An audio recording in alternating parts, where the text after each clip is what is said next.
Hi guys, a great morning. Again in one of the lounges to head off to another city, Kuala Lumpur. I would like to touch on a subject. I'd like to touch on a subject called CANI.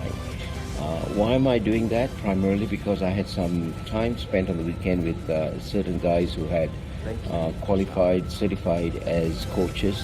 And one of the things I found was they're great as coaches. Their domain expertise is good, but when it comes to interaction and understanding the nuances of at a macro level, they lack it.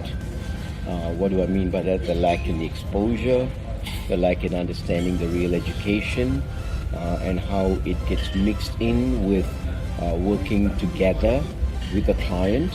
And last but not least, they lack the idea of the importance of continuous and never-ending improvement, and that's why I term it CANI. The term CANI is continuous and never-ending improvement of oneself. Just because you've got a certificate does not in any way mean that you're completed with that topic or completed with your mastery of that aspect of work that you wanted to do. Now, when we talk about continuous and never-ending improvement, one of the key things that we need to look at is primarily how does it fit in, how does it mix in with where we are, what we're trying to do, and how we go about it.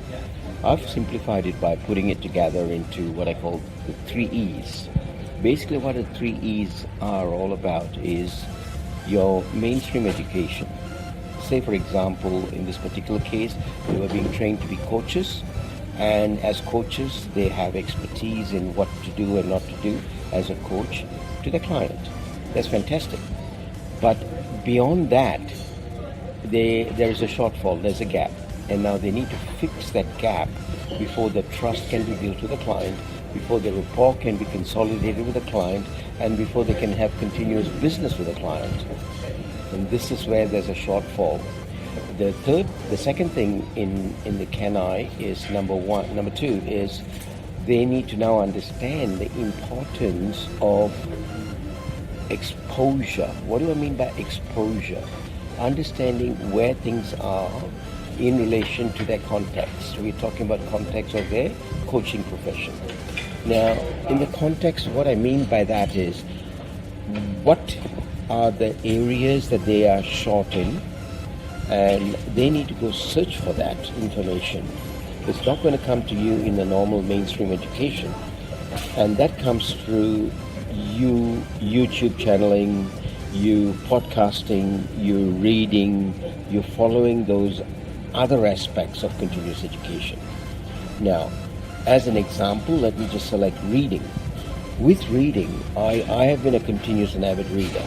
Now, one of the things I find that's important to make sure your reading skills are up, not only from a skill perspective, but from a knowledge perspective, is number one, you have a set target of the number of books you're going to cover a year. Now, in 2017, I wrote a list of about 56, 60 books, and I had a target that I wanted to do 40, 48, 49 of them. I covered 36. A failure. But if I didn't do the 48 list, I would never have done the 36. That was in 2017 going into 2018. 2018 going into 2019, what I've done is very simple. I put a list of 70, and my God, I've only done 51. I failed. So what? I've done 51 books. I've gone through 51 books compared to not doing a list and not getting there. Third one is role modeling. We need to ensure we are role modeling some of our key players in the industry that we are specializing in. For coaching, go find people in that industry. For medicine, go find people in that industry. For people in the domain of accountancy, any domain, just go find people in that domain that you have comfort with, to work with, and ensure that you have 1 or 2 skill sets that you can acquire for them and get them. See, most of us say, where do I find them? Go search them. Go search them.